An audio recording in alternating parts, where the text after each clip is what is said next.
Hello and welcome to Movies, Films, and Flicks. I am Mark Hoffmeyer, and joining me is a man who bought a pickup and moved to Montana after watching this movie. It's Norbert Morvan. Give me a ping, Bachelet. One ping only, please. Boss, give me one more ping, Bachelet. Oh, this movie is verified age to target. This One ping only. okay. This is your suggestion, but can I talk to you about my thoughts about this movie real quick? Because that's what we're doing Please. on the podcast. Like, it would be Please amazing do. if you said no. But Well, what are the odds? so I'm a big fan of McTiernan, and so I recently talked about Predator with John Levengood, and we had a wonderful conversation. But during the filming of that movie, you had the suit went wrong, you had Jean-Claude Van Damme, you had jungles with no foliage, so they had to dress them up. You just had a nightmare of issues. But instead of just dwelling on them and becoming angry and bitter, they made a better movie. They made an all-time classic.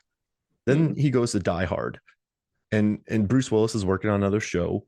They had limited screen time with him. They did a lot of waiting, and during that time, they rewrote the script. They made it better. They added character moments. McTiernan made it better. This is his first movie where, from everything I've read, Jan de Bont, him, Baldwin, Connery, everyone who talks about this movie, Scott Glenn, they're like, this was great. This movie was great. Yeah.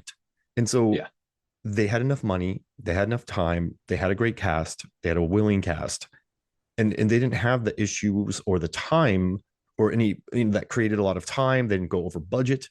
But then McTiernan still turned in one of the most tight, mature adult thrillers, not like adult thriller, like mature, they call it dad movies. But so what I learned about McTiernan is that some directors thrive under chaos, right? They figure it out on set. They're chaos. Other directors, I think, when they get comfortable, they make subpar movies. But here McTiernan is with three completely different films, three complete, almost classics. I would say classics. And they were made 100% made in three totally different ways with not every movie's made the same way, but he could have had chaos on all three sets. He could have had problems on all three sets. But he delivered The Hunt for Red October, on time, on budget, and it wasn't a nightmare shoot. Like it seemed from all accounts a good shoot. And then he turned out a good movie. So it just speaks for McTiernan that, like, listen, I love Last Action Hero. I love 13th Warrior. I think he's a great director. But this movie underrated films, 100%. And then I started thinking about like other submarine movies, like Crimson Tide. Listen, I love Crimson Tide, man. Like, I had the VHS. I watched it all the time. Hackman, Denzel just yelling at each other. But that movie has so much conflict and heightened Tony, it has the Tony Scott smoke in a submarine, and it's just it's very heightened, right? People pick sides, and there's turns, and there's snarls, and there's sneers. Right. Hunt for Red October is a bunch of smart people being smart, listening to reason, taking calculated risks, and just being smart people. But it's still one of the most thrilling movies I've watched it's one of the best thrillers. So it's one of the best thrillers without manufactured conflict. Like, there's conflict, but it's part of it's the book, right? But I think there's a double cross, but it's not even that bad. Like, it's not not U.S. Marshals with RDJ. Like, it's just a good movie. The fate of the world is at stake. And in what's either a great irony or the writer of the book, Tom Clancy, running out of ideas, once again, it's up to Jack Ryan to convince somebody that the Cold War enemy of the United States for decades, we have to trust this one cat that we don't know. And Jack Ryan has to go up to the most violent parts of the U.S. government and try to convince them that a powerful Russian government official is not trying to start Armageddon for no apparent reason, just because I know him, because this is exactly what happened in the Sum of All Fears. The fate of the world's at stake, man. And this is why I think Clancy had to up the stakes in the Sum of All Fears. Well, I already tried this. Gee, how can okay, this time let's blow up Baltimore, because who cares about Baltimore? Yeah. Yeah. And I get that. So what you're saying is accurate. The stakes in this movie are global thermonuclear war. The Red October was built to start global thermonuclear war, period, point blank. The thing runs silent, runs deep, baby. Like whales humping. Like whales humping. That's what it sounds like, Were you Party because Boy from Jackass? That's what it sounded like. the caterpillar drive. Engage the caterpillar, Vasily. Engage the caterpillar. Just there's so much going on in this movie under the scenes. Under the scenes. Under the scenes? No. Under the Under the hood. Sea is a place for you and Under the sea. Okay. Because first of all, you got all these Russians who speak with terrible Russian accents. not even And trying. then they're not, okay?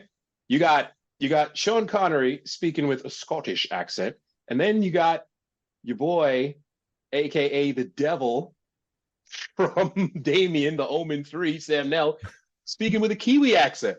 Yeah. And you About come to find Montana. out that the best Russian accent, I think, Baldwin, because he's from New York. And so that's why even when you see him on like 30 Rock or whatever, that's why he was so good on 30 Rock doing impressions and whatnot. Because when you're in New York, you hear all these crazy things and you hear these different tongues and these different dialects. So he's always good at doing impressions. I found that his accent was better than Connery's, which is hilarious. What about Curry's? You know, well, I let me amend that. Curry's a goddamn chameleon. We know that. There's nothing Curry can't do. Remember he's slapping food on his plate in this movie, and they're like, "Doctor, leave." Doctor, are you done with the radiation tests?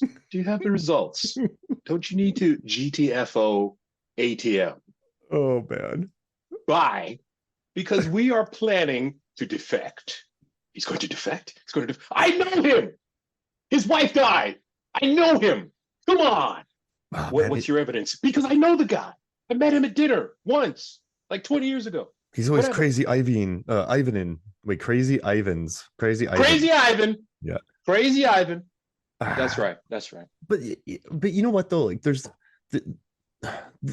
he talks to government, the government, right? But at the end, he's talking to that guy and he's like, listen, I'll murder and I'll kill and I'll cheat, but I like to have my options open. So Right. what's like that? You know, that's The McTiernan. politician. Yeah. You know, that's McTiernan just like putting that in there. But I don't know, because I don't know if it was in the book, but then they get that sorted. And then like I'm telling you, man, this is very like I know they wanted the studio wanted them to make it more like Top Gun. Like they put pressure on McTiernan and he goes, no. And then they put pressure on him to do this. He goes, no. So he just went out and this movie made bank like 144 million. It just cleared it. And and it's just I think this movie does well is because it flies by. And I'm telling you, man, it is so rare that characters are just like characters are just there's conflict. Yes, there's global war, like there's nuclear war. But when he shows up, right, and he gets on the submarine and he's talking to Scott Glenn, Mancuso. Like Glenn's like, here, get some coffee. I love that line later on. How's your coffee, Ryan? But like he's gonna have him arrested, but then he listens to reason. He does the crazy Ivan. They get on Periscope Death. They do the Morse code. He's like, I might be sending them the dimensions of the Playmate of the Month, which is hilarious. Yes, my Morse is so rusty. It's hilarious. But then they just talk, right? They just talk back and forth. And then he's like, it was a calculated gamble, my bad. But then and then Connery's shocked by that. And then it's just, I'm telling you, man, like movies where there's not like wildly prefabricated drama, and that's not bad. Like, listen, I love U571, right? I love Crimson Tide, but I don't know, like it's nice to watch a submarine movie where people are just pretty cool. Like there's a saboteur, but such a minor part. And there probably would be a saboteur on set. I mean, think about it. Because he doesn't want to defect. He believes in the glorious plan of the USSR, and he doesn't want to leave. The people on this boat, the guys who are part of his crew, and we get a cameo from Arnold Schwarzenegger's rival, that big dude. Yeah. He was also he also played the security guard in Total Recall. Well, he was his double for a long time. And he played the stunt double. Yeah. He shows up. He's on the crew. The crew Sven is just Thorson. down. Yeah. Thank you. The crew is down with Ramius. You know what I'm saying? However, they don't know everything. And for the most part, most of them are cool with it, man. The cook of all people wants to go back to Mother Russia, and he can hopefully get the Medal of Lenin. You get the honor of Lenin. This is what he wants. Scott Glenn, he's a buckaroo in the Yeah. parlance of Captain Ramius, because he's got his gun. You say he's going to defect? Yes, he's going to defect. You want to bet your life on that? Takes the gun. Scott Glenn does not suffer fools gladly, and he knows when to play chicken, because that's what they do in the 80s, man. In the 80s, they play chicken, and they decide the fate of the world with their knowledge of Morse code. That's why the 80s will always be an awesome time. And yes, I know it's 1990, but it's still the 80s in this movie, bro. And like Morse, Because they, oh, sorry. I was just going to say, because the movie came out after Gorbachev gets in, and they were like, nah, we can't have Gorbachev be the boss. This is going to be Cold War time. Yeah, they did the title card with the like this happens in the past. This isn't now. And, Connery got the entire script faxed to him, and I guess he didn't get the title page. He's like, we can't do this now. Like, why can't do this now? And he's like, oh, you didn't get the title page. He's like, oh, okay, we can do it now. But yeah, Gorbachev is weak. They went back in time, and like, yeah, this happened pre all that, and Right. too, like, I don't know, I just Scott Glenn was a Marine, so in this film he carried that weight of the character. Sean Connery was in the Royal Navy before this, dude. and you just have all, like, I'm telling you, man, this is a movie that I keep repeating myself, but I don't care. I'll find what I'm trying to say eventually. I just love when there's just like super, what's the word am I looking for? This is a heightened film. This is a thriller, but everyone just it's very tense. Everyone acts so smart. Tense. This is right. What? It's capable people being capable. Yeah, it's tense, and the drama is not contrived. Why did you leave this? Why did you leave this briefcase in the middle of the floor? I can't take it anymore. Don't worry about the captain. He's stressed out. That's how it would be written now. Mm-hmm. But in this movie, the only CGI is the bubbles. Yeah, that's it. There's no CGI in this. So they, just like Top Gun, they get to use actual military equipment because, like you said, they were hoping that it would do for the Navy what Top Gun did for the Air Force. And, beyond the question of who the hell wants to be on a submarine 6 months out of 12, right? These people, they exude that the whole time. You can't be more cramped in the submarine. No. You put a classroom of people in a mid-sized bathroom. That's being in a submarine. And do that for 6 months, And then, oh, by the way, there's a chance that you might have to fire nuclear missiles and start Armageddon. Have fun. In the Navy, come on and join your fellow men. No. And you get that great speech from Ramius too, where he's like, I spent my entire life in war and death, and the second I married my wife, I widowed her. He makes that speech about it. 40 years I've been at sea, a war at sea, a war with no battles, no monuments, only casualties. I widowed her the day I married her.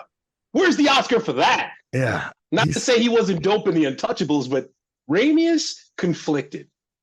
But that's why I won't win the Oscar, because it's so understated. Like Untouchables, he's big and he's great. He's great in that movie, but he's big, right? Like, right. I just watched a movie called Past Lives, which I think is incredible. And I think all the actors should be nominated, but they're so understated in it. But I don't think people understand that that's acting. Well, yeah, this is the thing, man. John Milius, aka the dude behind Conan the Barbarian, yeah, he went over the script and he definitely put some touches on this. Do you think they will let me live in Montana? I want a round American woman who cooks rabbits and a trucker RV. And in the winter, I'll move to Arizona and have 2 wives. Do you think they'll let me have 2 wives? Can you go state to state without papers? Like, he's just totally immersed in what Americans think the USSR. No papers, state to state. And doesn't he go, yes, 2 wives, definitely. That'll be enough.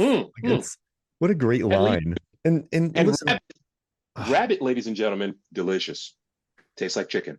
Plenty of them in Montana, I guess. So they are large rats, but it's delicious. And they're talking about this, like Jan de Bont talked about this movie where, but if you look at the different submarines, you have the super futuristic sub that the Russians have, but then you also have the American sub, then you have the other sub, but they're all like red, blue, green. The color schemes are all different, and they're different enough that when you pop from submarine to submarine, you know where you're at. And Right. just like, this is a movie, they had gigantic they had bigatures, not miniatures, but they had big miniatures of the submarines. ILM loaded an entire soundstage with smoke. Most of these submarines are just in smoky rooms with VFX to be the bubbles. This Yeah. is Right. like, and it kind of reminds me of early Piranha stuff that Rob Boutin and that crew were doing. But yeah, they had big miniatures. I know that sounds like an oxymoron, but you should No, see they these are. things. And They just are. they You can see flooded the it. green screen in so many shots Yeah, you because it's can. 1990. And I love that McTiernan's like, yeah, it was the best it was, whatever. Like, it's Mm. fine. Yeah, it was the best we Yeah, had. absolutely. And Yeah. I think just watching how they made this movie on the big gimbal, then what, like, this that could go 45 degrees, learning about Jan de Bont, and everyone talked about, like, everyone talked about Sean Connery on set, but everyone's like, yeah, I met him and I was really afraid. But he immediately loved McTiernan because McTiernan doesn't suffer fools. Like, they None. became buddies. And at the end of the day, I guess Connery called McTiernan's son, but he's like, yeah, where I'm Oh, from, that's like a compliment. Like, you call somebody right. son, like, that's a compliment. Right. And then Alec Baldwin Right. was talking about it. He said Sean had the ability to stand there for 5 to 10 minutes. He was like, yes, it's me. I'll wait for this feeling you're feeling to pass over you. He's like, I don't mean that in an arrogant way. It had nothing to do with him. It was all about me and my reaction to him. So, like, he said he was very generous. But like, when you meet him, he's like, yes, I'm Sean Connery. Just get it over with. Like, Deal with it. Yeah. five, Deal with ten it. Yeah. I'm minutes. a legend. Yeah, Right. five, I ten was James minutes. Bond.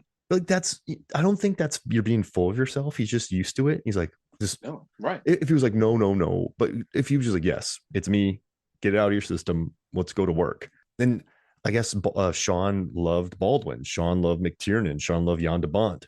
And I think he just liked their working style. McTiernan was telling the story about how they were shooting Die Hard on Christmas Eve, and everybody was just bailing out, drinking coffee, just being lazy. He's like, it was only me and the Dutch Jan de Bont hanging out on set, fully in it. He's like, and I knew I loved the guy after that. And There it is. you look at the camera work here for 92, where he didn't shoot many masters here. He didn't shoot many close-ups. Like, it's a really, the camera's always moving in this movie. It's a very interesting shot film. And I guess Connery was all about that. Connery's like, yes, yes, like, new. Like, Right. we don't need master. We don't need coverage from 8 different angles. We don't need a medium, a wide, and a close-up. Like, the way this movie's shot, it's just very economical. So I guess he was just on board for all of it. Oh yeah. And Not a ton of Dutch angles, and the close-ups really heighten the feeling of, Jesus Christ, I can't move in this thing. yeah. There's no place to go. There's no place to go. I'm not claustrophobic, but you wouldn't find me on a submarine. Mm-mm. That's insane. No, I wouldn't even want to film in a submarine, on a set, Not in a at all. gimbal. No, And no, you would definitely, I would get an Oscar because I would always just be stressed out. When do I get out of here? you'd be like Leo from The Revenant, where you're just in puddle, you're just freezing, and you're literally suffering from hypothermia and getting stuff in a puddle. 100%. Yeah. Like Put it. some ice on my junk. I'm going to use it. Start the roll. Roll it. I'm using it. Use it. Oh, Blade Use Trinity. it. And I gotta say too, is someone who grew up with, I grew up with the Harrison Ford Patriot Games and Clear and Present Danger. I watched them all the time. When I was a child, I remember I used to be like, you ain't gonna make me wear a rubber, are you? Like, I would say that to people as like a 12-year-old. I didn't even know what it meant, but I learned it from Patriot Games. And then Clear and Present Danger, I think, has one of the greatest action scenes ever, where they're like, go, go, go, go, go. Like, when they won't stop. That's just electric. But like, as much as I love Harrison Ford, but I think we were talking about this beforehand. Harrison Ford's really good in it. I think he definitely channels, he turns it down low. Like, he's not uber Harrison Ford. Right. He's not weird though. Like, there's a couple moments in this movie where Baldwin, he's just squirrely. He has a couple squirrely moments. And I like Jack that. Ryan, yeah. Like, he's an analyst, he's a researcher, he's that guy, but he has some super squirrely bits. And I just like the way that he deals with people. But like, he's also not like a wimp, he's just an analyst. And it's because his background, according to the story, he's the son of a police detective and a nurse. He was a Marine. He was a stockbroker. Marine and stockbroker, stress, yeah. right? So what does he do? He becomes a history professor at the Naval Academy. No stress. Then he joins the CIA. Maybe he gets bored, but then he's an analyst. No stress. occasional field officer, and then he becomes the deputy director. He retires from the CIA after this movie, of course, and then he serves as a national security advisor and vice president, way deep into the books, before he becomes the president of the United States following a terrorist attack on the U.S. Capitol. We didn't get that far in the movies. So far, what do you have? The dude who made A Quiet Place. He's playing Jack Ryan now. Yeah, on Amazon. I haven't watched that. We had Chris Pine, but he was young Jack Ryan. Right. And then we had that movie wasn't bad. Flack, Ben Affleck, and Sum of All Fears. I like the way that Affleck did it, because he was definitely channeling some Baldwin, because he was a little weirdo too. Can I tell you something? I did an episode recently on The Town. It's out, and I've always liked Affleck. I've always felt like he was just, I don't know. But I was watching The Town and like watching how he directed it and how he took a simple story, went back to Boston, went back to his roots. Like he made Gone Baby Gone, and then he went and made The Town. But he realized that Renner had a hot hand, so he just put the camera on him. But like learning everything I did about Affleck for that movie, he's a smart guy, and I think he great storyteller. Yeah, great storyteller, but he gets it. So I think his Sum of All Fears was good because he tried to go back to Baldwin. He didn't try to be uber Jack Ryan. Right. And so I dug that about Batman. Him. Also, best Batman. Don't at me on that, folks. Keaton was insane. Like Keaton, he only lived to be Batman, and he's just weird and nuts. So that's why he's my favorite, because I feel like to be Batman, you got to be insane. The physicality. Yeah, or just oh no, he's huge. Oh, dude, he brought the physicality, and when he was Bruce Wayne, he was definitely talking down to you. Like he didn't give a shit. I found that he nailed it. He nailed it so much. When he played the Bruce Wayne in public, yeah, whatever. Yeah, I'm a billionaire, so what? And then when he wasn't in public, my parents are dead. And then when he was Batman, what they did I know it's a diversion, folks, but what he did in Batman versus Superman is basically straight out of the Arkham Asylum series of video games. That fight scene where oh my God, it was perfect. I felt bad for those henchmen he was hitting, because Affleck's a big guy, and he's like 6'4". He got ripped, and he got jacked. Too. Yeah, he got jacked. And 6'4" in Hollywood is probably 6'12", 6'7", on film. Foot. Yeah, it was Batfleck. So Batfleck is dope, folks. Yeah, and he was a good Jack Ryan, absolutely. And I guess what I like about Baldwin is he just has this little kind of squirrely look about him, and I love when he drops himself into the water. I love that he's just drinking coffee. I love that he's sitting there and Glenn's like, go with him.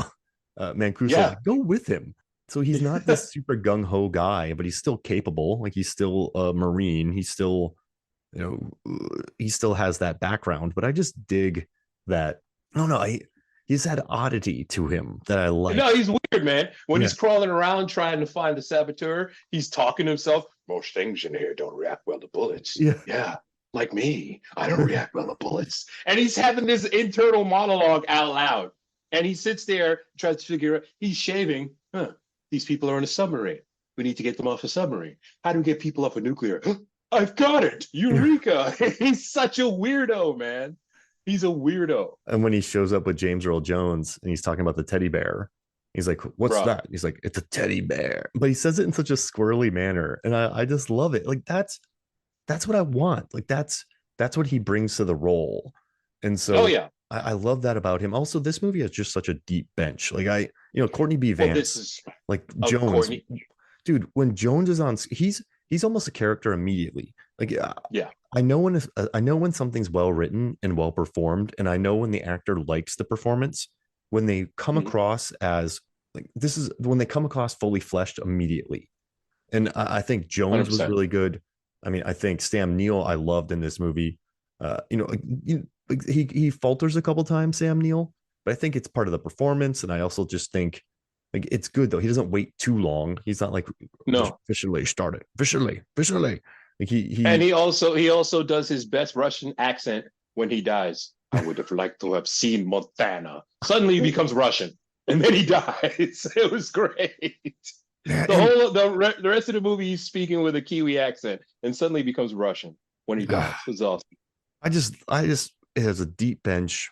I mean, I don't think it's like the deepest film possible because it's just meant to be a very good thriller. Like I It's a think, pot boiler. yeah, and there's no power dynamic struggles. There's no, Right.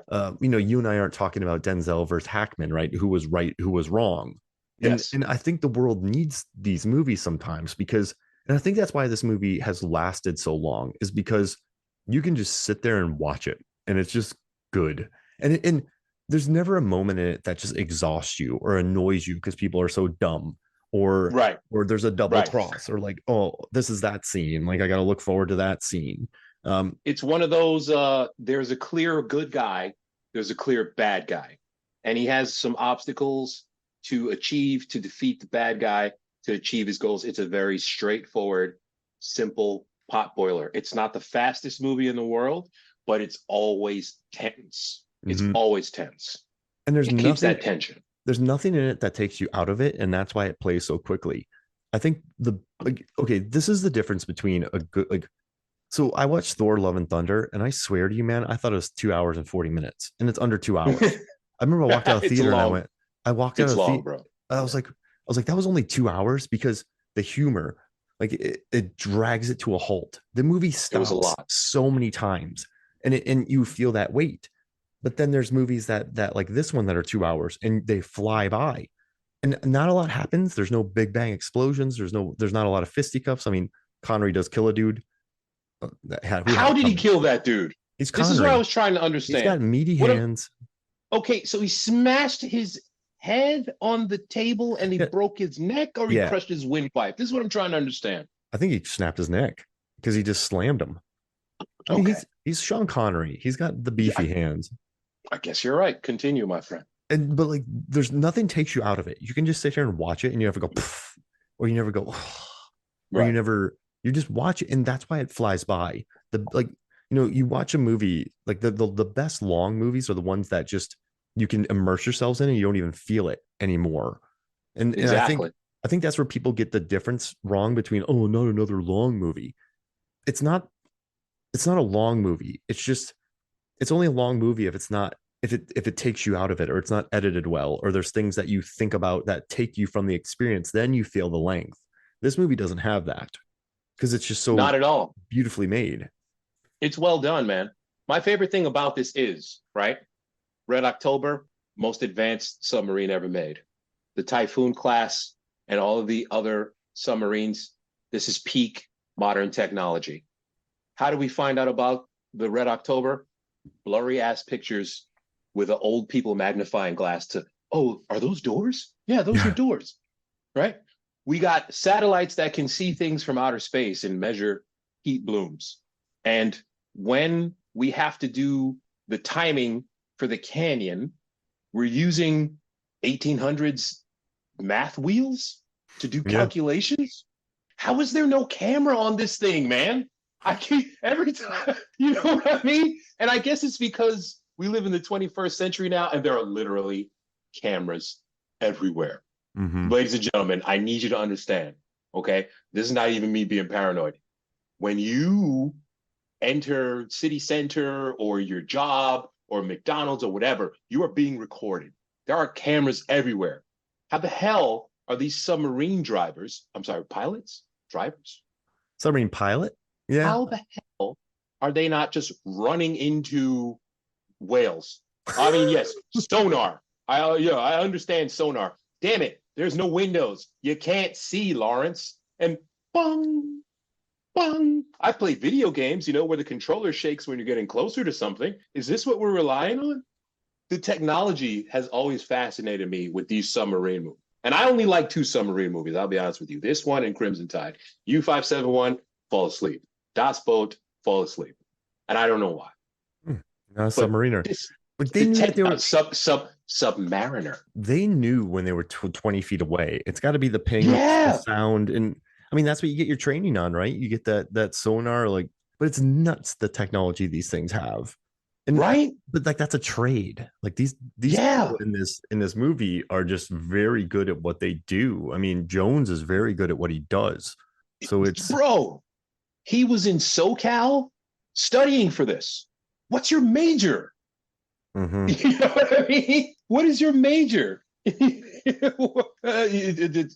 Radar technician, man. You get a master's degree in ping.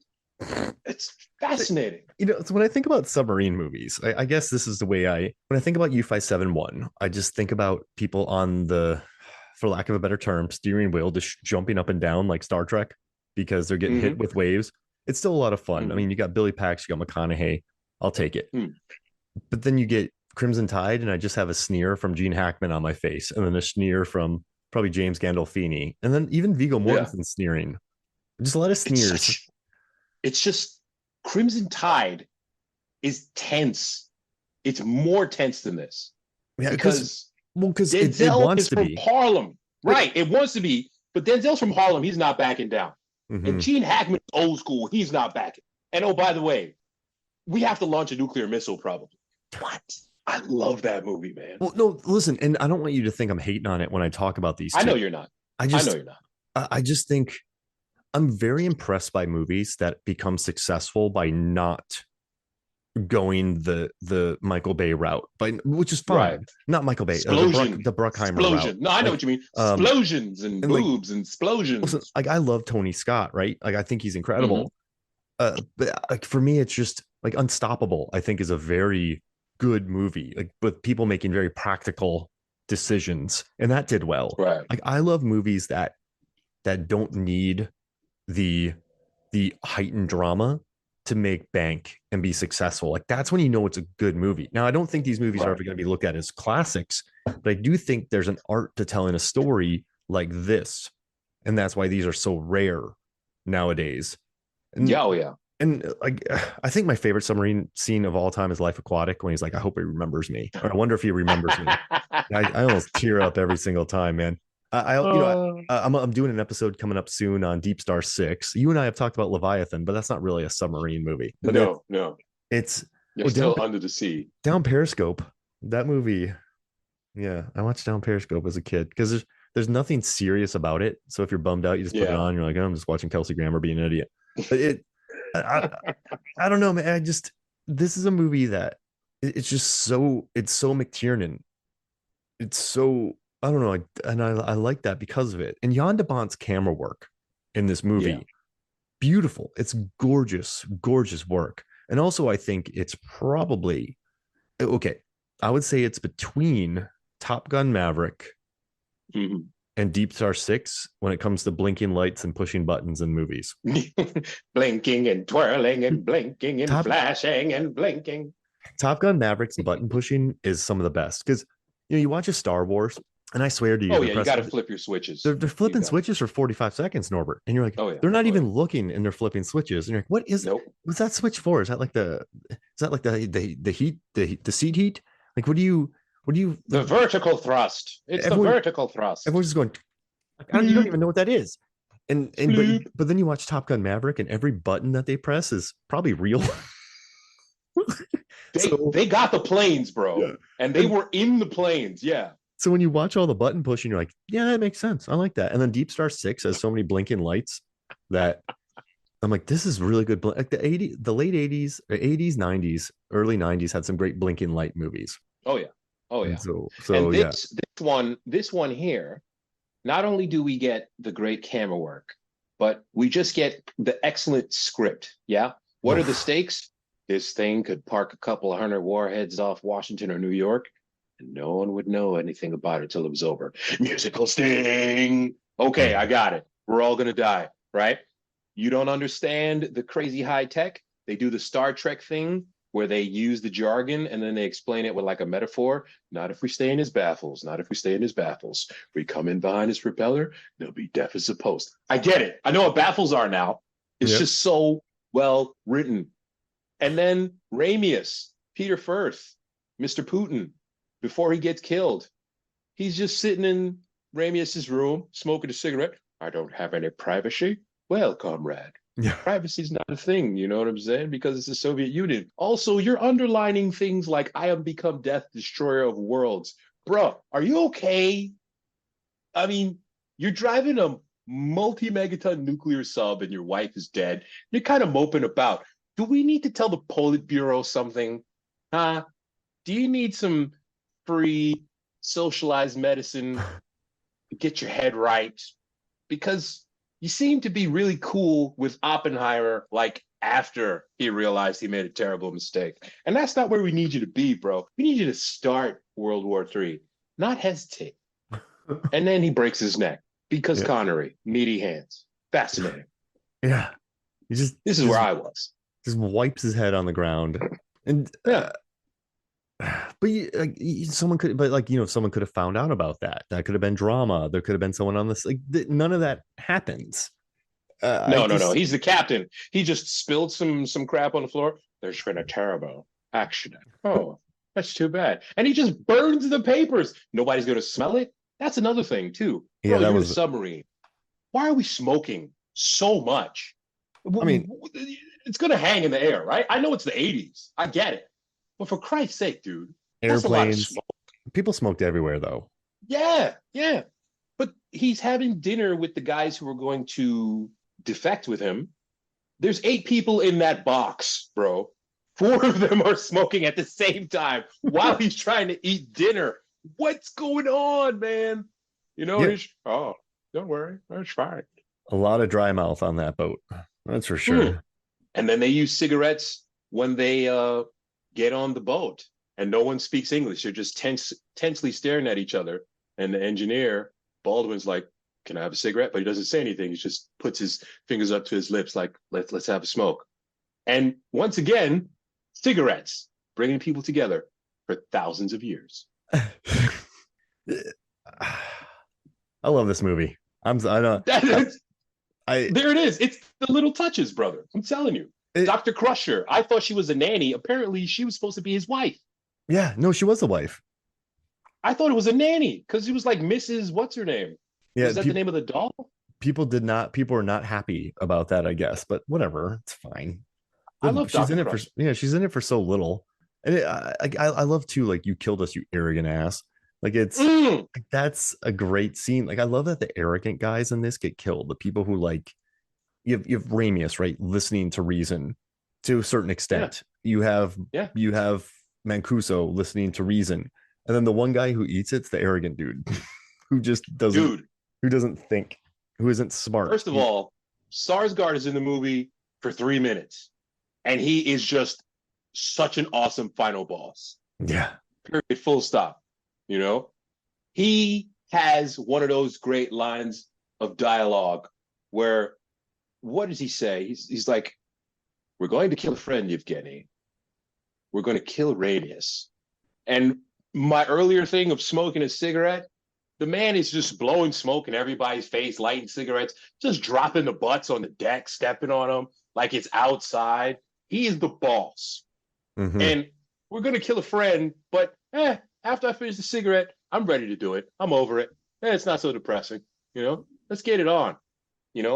Fred Thompson, the late Fred Thompson, who became the senator of Tennessee 4 years later, he's just doing his thing. He's great in it.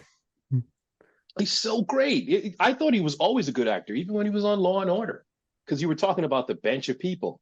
Ramius is Navigator. He's got this cleft chin that's unbelievable, and he does these high tech. He has to figure out exactly where the boat is underwater while there's current. The thing is moving at 25 knots. They're in a very small canyon that they're making the red run.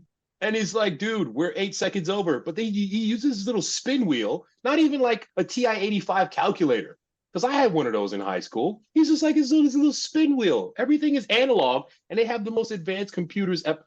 That's why I love this movie. Like you said, man, people are competent. They're not doing dumb things. Bing, bing, bing. Everybody's just calm. And there's all this beeping and flashing and beeping, and then lights turn red and you can't see shit, and somebody's blowing cigarette smoke in your face, and down bubble. Countermeasures. How can you not love this movie? And then, like, I hope she flies, and then, like, the submarine just pops out of the air. It's just that dude's the coolest. It's just it's kind of tough to talk about too, because like we could, the political angle, but it's so straightforward.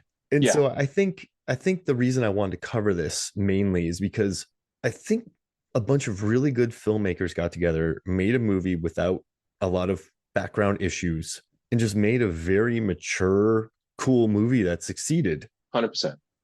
And like 100%. I mean, there are tropes, of course, like, yeah, the world's gonna end, blah blah blah. But Yeah. it's not overly, it's not that bad. Like there's no Die Hard with a Vengeance bombers. There's no sure, some nukes might get launched, but there's no character that's mustache twirling. There's No, no no, no, no, no.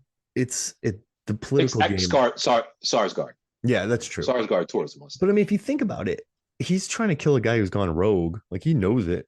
Like he's a jerk, but also in his role, is he the bad? Does that make sense? Like he's following orders. Yes, right. Exactly. He's following orders, and he does make a point of saying, "We're going to kill a friend, Yevgeny.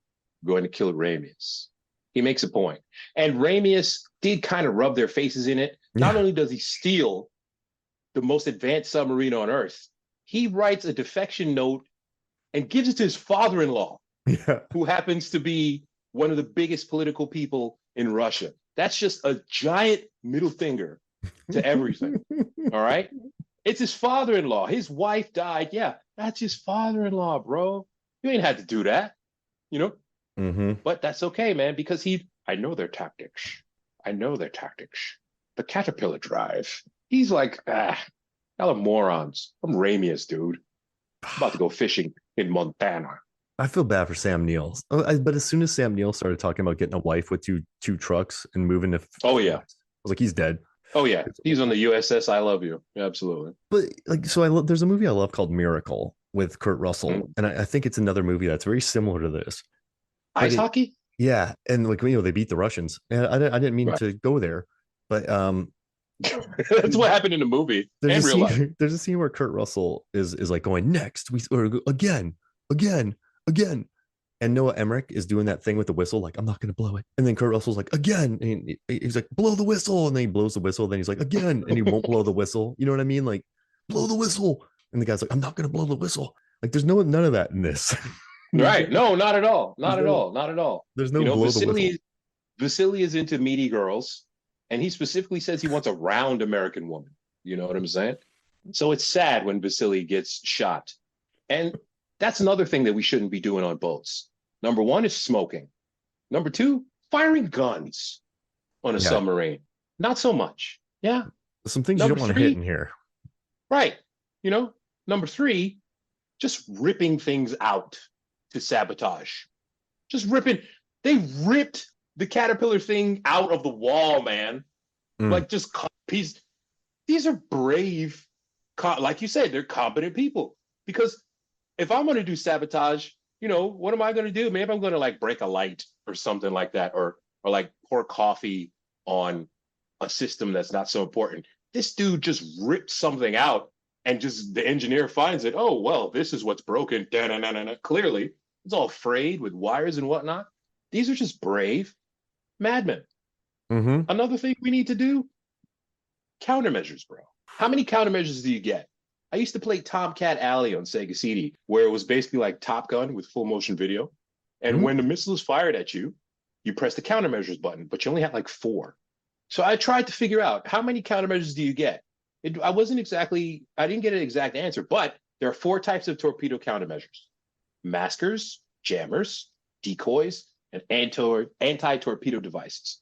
The decoys are the thing that they kept using, the spinning, right? The jammer, I guess that wouldn't be necessary because, like they said, you fire the torpedo and there's a safety, so it doesn't activate until it gets to a certain range. You can't jam that. How do you survive, bro? Basically, is what I'm saying. I would be terrified to be in a submarine, even with all the training and whatnot. I love what they said. Shooting at me. Remember when Connery goes at Skarsgård and the thing doesn't have time to explode, and then the next time he goes, he'll take off that failsafe and it'll just blow up. And you're like, oh, okay, so they burned that bridge, and then they do the countermeasures, but that doesn't work all the way either. And then they got to use it, like, then they have to submerge, and then they use like the missile to come back and hit Stellan with some countermeasures. Like, when that one submarine admiral comes up and like breaks it, like the missile goes in between them. The Dallas, the most gangster move ever. And then they just go up and blow up Stellan. So you don't have any more of those. No. And this is the thing. I just mentioned 4 types of countermeasures. Like that thing only worked once. Like you can't do it. You can't do that again. Okay. If you try it again, you might whoosh. You might be gone, brother. Mm-hmm. And so what do you have to do? You have to rely on another 80s trope. We already did 80s trope, Morse code saves the world. Second 80s trope, playing chicken, because that's how they dodge the missiles, playing chicken. And then that's how eventually they make the idiot, the torpedo. Torpedo is an underwater missile, ladies and gentlemen. That's how they make the torpedo eventually go back and destroy Skarsgård. Skarsgård? Skarsgård. He's on Skarsgård. Stellan Skarsgård. Rakishly handsome. Because there's Peter Sarsgaard and then there's Stellan Skarsgård. Right. Stellan Skarsgård, just rakishly handsome, like not afraid to do frontal nudity in a film. Nope. Just a cool guy, man. Those Swedes, man, they'll just show whatever. They'll just do it, man. Give me a cigarette and a beer. Let's shoot this thing. And I love when they play chicken, though. They even make a joke about it. Like, yeah, we're playing chicken. And then when they do Morse code, they're like, oh, my Morse code's not even that good. So you're going back to tropes, but then they both they acknowledge both of them. Some nice lamp shading, yeah. Because at least they're like, hey, well, this might be the playmate. But that joke's funny though when he says that. Like when you think, I mean, it's 80s, so like it's popular, and then when he says it, it's just so Scott Glenny. Like I think in someone else's, like if someone else said it, it might not work. But when Scott Glenn says it, you're like, oh, that's funny. Like that's cool. I dig how he does that. It is. And then here's another question for you. James Earl Jones flashes his badge at you. I was never here. Do you immediately wet yourself? Because I would. Because he hit you with that gravitas. And you're just literally covering up a massive international incident.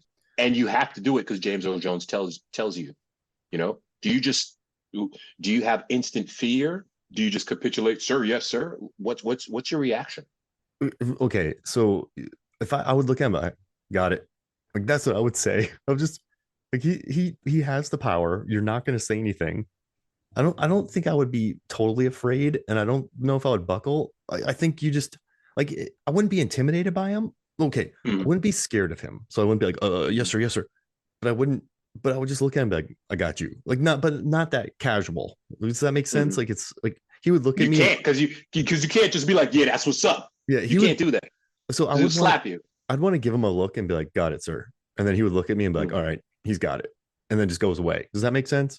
See, that's the Florida in you. Me, I'm from New York, and I'm very 80s New York, and I have just the I'm very Peter Parker, I would be very, very Forest Hills, and just I mean, we have to call some. Can you sign your? Can I get a confirmation? Can you send it in an email? Even though it's 1990, the email would arrive 2 days later. You know what's funny? When I've gotten big orders on film sets or conventions, when people have been like, even yelled at me, I always go, got it. That's always been my response on it. No fear. No got fear. It. No fear. Like Hoffman, go get it. Got it. Like no fear. Copy that. That's the difference between me and you, my friend. No fear. But like, I don't think those people wanted fear from me, so I just talked the least amount as possible, and they liked me. Right. I worked with this guy that if you tried to talk to him a lot, he would just walk away from you. So he's like, Mark, you good? Yes. Do you need anything? No. And he's like, what do you think about? And then he's like, well, what do you think about this? I'm like, I'll go check it out. Like that was it, and he loved me. Because you did the damn thing. Yeah, and so like on film sets too, my main goal in film sets was just to not have people worry when I was there. It's like, yeah, Hoffmar's got it. Like that was my thing. Like, Mark, where are you? Ready? Like, or behind you. just if you hired me, I didn't want where I was at to be an issue, and I also didn't want to be bothered. So yeah, totally. They could just let me exist over there and don't talk to me much. So I think that's maybe what it was. But yeah, it's a wonderful life, man. Yeah, I'm a different Mark on film sets and other places. I was just, people call me Grumpy Mark, but I think because when I think I look grumpy or just intense, and you always have to think about something on set. So everyone just thought I was like this pissed off dude walking around not talking to people. But No, but you were handling business. That's all. that's I right. get that. I'm there to work. I get that. So That's how New Yorkers are, and that's why people think New Yorkers are jerks because we got things to do, places to go. Excuse me, can you tell me? No, I'm busy. yep. You know I'm what I'm saying? busy. I'm a I'm busy busy. guy. I'm busy. Oh, And this movie, instead of giving us Chekhov's gun, we get Chekhov's submarine, yeah, we do. the DSRV rescue sub. Yes, And, yes. oh, what is the DSRV rescue sub? Well, Jack, it's a sub that's rigged with a generic docking collar that can mate with any sub and get anywhere within 24 hours. Might come in handy. Wink. I love that. Thanks, I Jeffrey love that. Jones. Thanks, Jeffrey Jones. Delete those pictures off your computer, bro. Oh, zing. Listen to our Howard the Duck episode. But yeah, Yeesh. man, yeah. Check out. But you know what? I love when it parks, for lack of a mates, with the gigantic submarine. Like I love when it Yes, it comes was out of hilarious. nowhere. And Yeah, this movie just works, man. And it's listen, well made. I put it up there with like a Ford versus Ferrari, Right. a like the town I think is good, but it has the whole relationship thing and blah blah blah. Like, this has none of that, so it's just nice to watch this refreshing flick. So hey, can we do something real quick before we get out of here? Let's do a What do you need, brother? 1990s. You love thrillers. You love thrillers, and you love. Yes, sir. I feel like you love 90s thrillers and 80s thrillers. Yes, sir. But since this started in 1990, let's do a thriller draft. 1990s thriller draft. Sir, yes, sir. So I'll give you first. Got it. Got it. See how that feels? Got it. Got it. Yeah, you gotta say it with a real flat thing. Got it.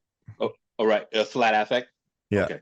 Got it. Oh man, I would be in meetings and like so I had to open the entire show floor and he would be going long and I would just get up and walk out. But it wasn't like being a brat. I'm like, I have a show floor to open. I got work. Yeah. But he made me sit in the front row and I hated it. Like, yeah. I was a brat. All right. What's your first pick? First pick is this movie, period. Oh, okay. I like that. The Hunt for Red. All right. So I think my favorite thriller of the 90s is A Simple Plan. Ooh, that movie's real dark, man. Dude, and like I think it's a thriller. And I think Billy Bob Thornton should have won the Oscar for that role. I think Fonda's amazing. Bill Paxton's great as always. Yeah. So I gotta go Simple Plan. Okay. Next one. Yeah. Crimson Tide. You love your submarine 1995. Bro. Right. Not even just submarine thrillers. That one. That's the best movie on a submarine. At me. Okay. Let's see. Is this Chief of considered the boat? All right, well, I'm gonna go with another Bill Paxton movie, and I'm gonna take One False Move. Okay, I'm gonna go. Have you seen One False Move? I don't know that one. Carl Franklin directed it. Let me Google it. It's Bill Paxton, Billy Bob Thornton, Michael Beach, Deep Blue Seas 2, Michael Beach. I'm gonna get on that. Yeah, you got it. I just bought the Criterion Blu-ray. Yeah, One False Move. All right, so you got the third pick. What's your third pick? Okay, my third pick, 7. What's in the box? Oh yeah, that's a good one. What's in the box? What a movie. What a thriller. I guess for my pick, I'm going to take Breakdown, the Kurt Russell film. I didn't like it when I first watched it, but going back and watch it again, I really admire it. So I'm going to take that Breakdown as my number 3rd pick. Okay. What are you going to do number next? 4? Yeah. Number 4, my friend. I'm going to take it back to one of our classic episodes. Cube. Oh, that's the Cube. Wait, you got to do it. Cube. I might release that as an MFF classic episode because bro, that was a good time right there. Dude, that was so much fun. Man, there were so many thrillers. Like, remember like The Juror, like all those movies. There are so many of those kind of films. But I think I will. I had a good one. I'll take The Game. I mean, The Game is really perfect. I like thriller. Michael Douglas, right? Yeah. He was like a rich jerk. So we have 2 Fincher movies in here now. Nice. All right, so you get the 5th one. I'm going to go all the way to the left on this one. Virtuosity. I love that movie. I don't care what anyone says. It's Denzel versus Russell Crowe. That's not a bad movie anywhere. Period. Full stop. I dig that movie. Just that sentence. Denzel versus Russell Crowe. You had me. And he's in it too. Like Russell Crowe's in it in that movie. He goes for it. he's a psycho. Yeah, absolutely. Oh man. He's in it. So funny. And it's such a funny movie. Denzel wears some funny outfits that I kind of love. And he gets dreads. Yeah. He has like that cop uniform. He just right, so I don't know. I kind of want unlawful entry with Kurt Russell, but they're sleeping with the enemy. That's really good. There's single white female. Mm-hmm. There's Cape Fear. Cape Fear. You gotta go Cape Fear. Kiss the girl, like copycat. Like, oh, kiss the the girls in Copycat. Color of Night. There's so many good ones. But this stinks. Fallen. I'm gonna take Lost Highway because that movie just like really hurt me watching it as a kid. This is what I'm saying. You got to go all the way to the left sometimes, man. That's why I pick Virtuosity. You know, because no one expects the Spanish Inquisition, man. So you have Hunt for Red October, Crimson Tide, 7, Cube, Virtuosity. I have Simple Plan, One False Move, Break Down the Game, and Lost Highway. And real quick, I asked the people, the MFF followers on Facebook, to answer some questions for me. I said, what's your favorite submarine movie? What makes John McTiernan movies so good? What's your favorite thriller? Dylan Field says Life Aquatic. And he also said, he's efficient, no muss, no fuss, just solid action. And then Dylan put hard to define the genre, but he said he's going to stick with Predator and call that a thriller. Aaron Newworth said, not wrong. The Life Aquatic, but he's like, that's not really about the sub. He's like, and I'm not watching Das Boot over and over, so I'll say Crimson Tide. And then about McTiernan, he goes, he knows how to deliver kick-ass action with this sense of scale. Plus, he wrangled a bunch of tough guys together to make the only good Expendables movie, Predator. So we'll always get a pass from Miller, from me. And then he said the greatest thriller of the 90s is the video for Thriller. Znani Boetes, her favorite sub movie is Das Boot. And she thinks, I think he gets chemistry between characters really well. His characters in general are pretty dynamic and play really well off of each other. And she loves Mulholland Drive as her thrill. But she also said Drive, Gone Girl, Parasite, Psycho, Fargo. Too many to pick just one. Billy Boyko says U571. And he put, I agree that the characters are always well written. He doesn't overcomplicate the characters either. And he loves Collateral, Seven, or Memento. Collateral's just so unbelievable. So good. That movie comes out of nowhere and it's just amazing. I was expecting it to be good, but not as good as it was. Dude, so I covered on MFF and I've watched it a bunch. Jamie Foxx should have won his Oscar for that, not Ray. Tom Cruise is incredible in it. And I think Jada Pinkett Smith, when she arrives in the film, you like her already. You immediately like her. The cinematography, the action, it's perfection. Let's see. Then we have classic American movies. He wrote U571. Then he put Predator, although Last Action Hero is pretty darn good. And he loves Insomnia. Now, that's both of them are good. Yeah, the really original good. And the remake. Oh, and then he said also Seven and Frailty. He loves. And then we're going to cover Frailty soon. I'm excited. Ryan Gross said Ice Station Zebra, U571 or below, and he likes Copycat for thrillers. Andy Golding loves he Let George Do It, aka To Hell with Hitler, 1940 movie. And his favorite thriller is Safety Last, which I love. Jesse Deal says Hunt for Red October is his favorite, but he does like Crimson Tide a lot. And then he somehow avoids too many romantic tropes. He's like Die Hard, 13th Warrior, Predator, all somehow avoided a love interest plot line. Then he really likes Hannah and the Fugitive. The Fugitive. Joe Ross, he likes Das Boot or Crimson Tide. And then he puts, I think it's a mix of action with the sense of a thriller. And he's like, can we talk about how good and underrated 13th Warrior is? Yes, please. Classic movie. Listen to the episode. It's really good. The production design. And then he put, that's way too big of a question, but he loves Seven or The Game for thrillers. And I just want to say something that I've been thinking about. So I'm writing this article will already be out by the time I release this episode, but I'm writing about Predator and for The Ringer. And I've been thinking about Predator. And I think a lot of people talk about the movie for its like machismo and the muscles and the biceps and the high five with the biceps. And everyone talks about all the ego and the male, memes, the male ego and like the physicality and the testosterone.